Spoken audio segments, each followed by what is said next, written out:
Shalom jemaat Tuhan yang dikasihi oleh Tuhan kita Yesus Kristus sebagai Kepala Jemaat. Kita bertemu dalam perenungan persekutuan antar keluarga. Mari kita berdoa. Bapa, terima kasih karena Engkau memberi kami kesempatan untuk kembali merenungkan kebenaran firman-Mu. Tolong kami untuk bisa memahami apa yang Tuhan singkapkan, dan kami bersyukur untuk kebenaran yang kami terima. Di dalam nama Tuhan Yesus kami berdoa. Amin. Jemaat Tuhan yang dikasihi oleh Tuhan kita memperingati bulan keluarga dalam bulan ini. Dan saya ingin membawa Bapak Ibu Saudara untuk merenungkan mengenai disfungsi keluarga. Apa itu disfungsi? Arti disfungsi artinya tidak melakukan peran. Peran apa sih?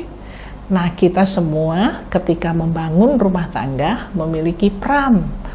Ada peran sebagai suami, sebagai ayah, sebagai istri, sebagai ibu.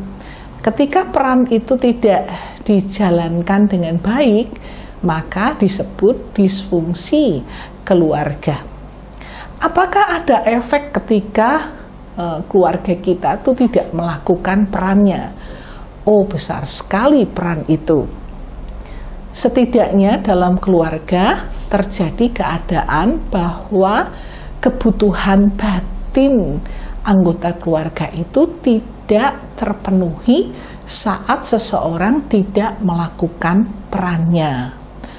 Nah, kalau kebutuhan batin itu tidak terpenuhi, pasti tidak ada ketenangan, tidak ada rasa aman. Kalau kita melihat contoh di dalam Alkitab, kita bisa menemukan satu contoh dalam Kejadian pasal 25. Bagaimana satu keluarga yang bisa memulai bangunan rumah tangga bersama dengan Tuhan bisa berakhir berantakan karena mereka tidak menggunakan peran masing-masing. Ya. Mari kita melihat dulu unsur dari melakukan peran dalam keluarga. Kita tadi sudah membahas bahwa ada kebutuhan-kebutuhan batin yang harus dipenuhi. Ambil contoh, salah satu kebutuhan batin adalah memiliki rasa aman. Sebenarnya ada 8 kebutuhan batin, tapi kita ambil contoh saja satu kebutuhan batin, yaitu kebutuhan rasa aman. Di dalam kebutuhan rasa aman, ada 3 unsur yang menjadi peran kita, yaitu unsur yang pertama, sebuah keluarga itu akan aman kalau melakukan peran struktural. Apa sih peran struktural itu? Dalam sebuah keluarga dibutuhkan satu kondisi diatur secara struktural. Misalnya, siapa sih yang mengambil keputusan dalam keluarga? Siapa yang memegang keuangan? Siapa yang menetapkan norma-norma keluarga? Siapa yang akan memberikan sanksi disiplin? Ketika itu tidak dibicarakan, pasti tidak akan pernah ada orang-orang yang ditetapkan untuk menjalankan peran itu. Nah, dalam contoh Kejadian pasal 25 diceritakan bagaimana Ishak sebagai suami, sebagai pimpinan keluarga melakukan peran itu. Ketika Ishak menjumpai bahwa istrinya mandul, dialah yang memerankan satu peran sebagai pemimpin rohani di dalam rumah tangganya. Dia datang kepada Tuhan, memohon kepada Tuhan agar Tuhan menganugerahkan keturunan.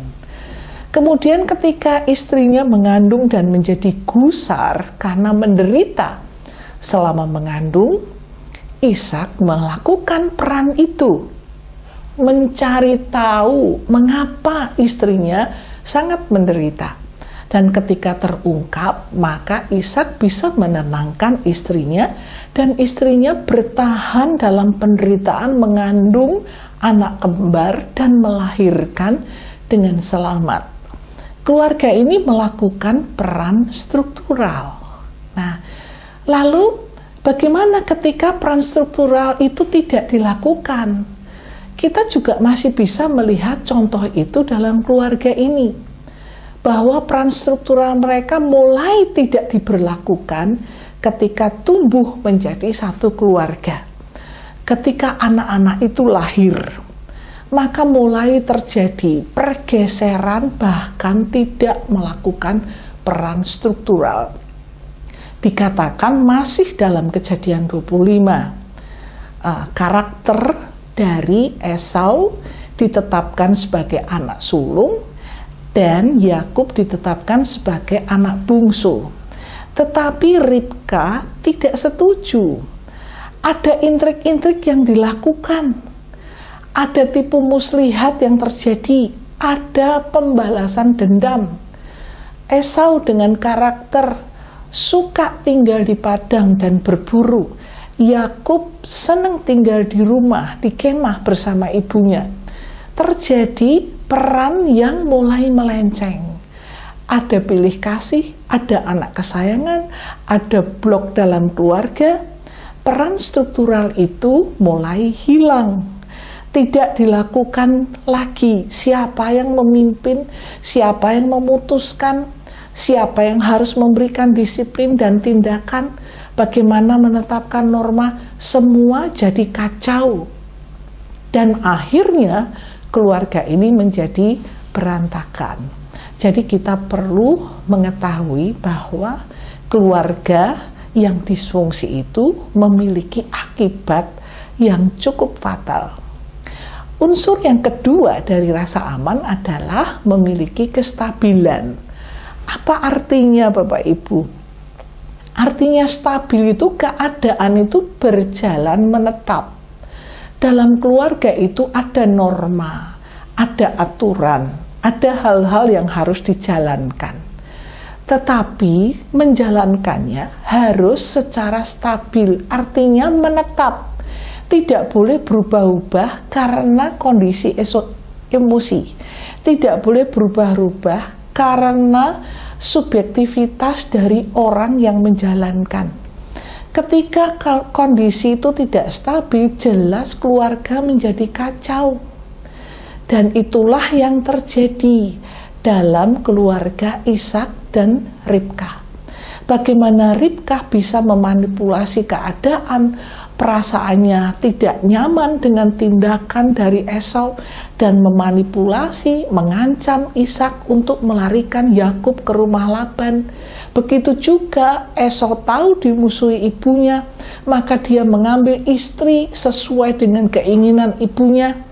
Itulah kondisi-kondisi norma yang mulai hilang.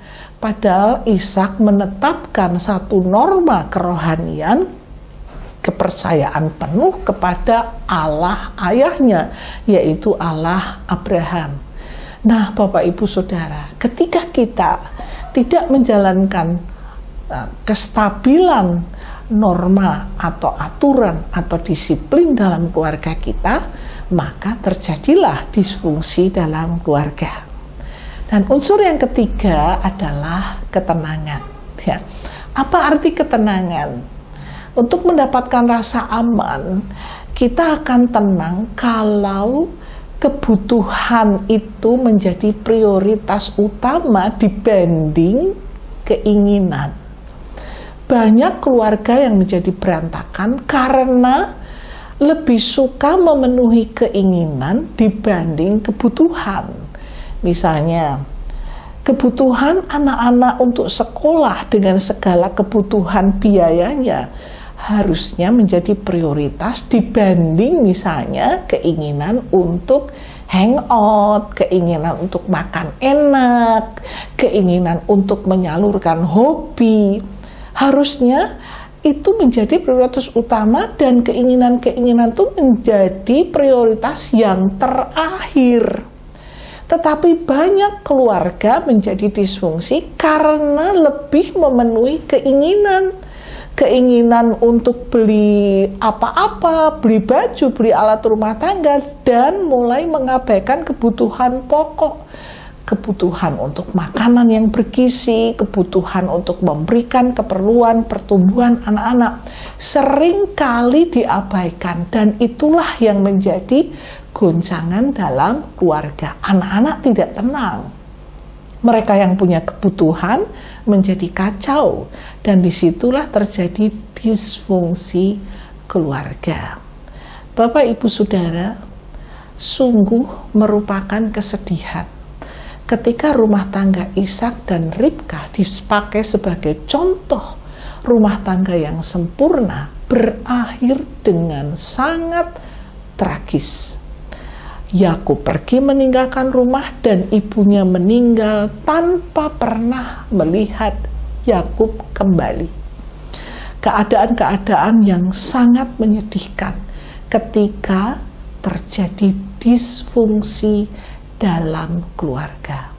Firman Tuhan mengatakan dalam Amsal 18 ayat 14, yang membuat kita bisa menjalankan peran kita itu adalah semangat. Ketika semangat kita hilang, maka berantakanlah kehidupan kita. Dikatakan di Amsal itu, siapa yang bisa membangkitkan semangat itu? Bagaimana kita memelihara semangat itu? Yaitu kalau kita melekat kepada Allah kita. Karena Allah membicarakan peran kita dengan jelas.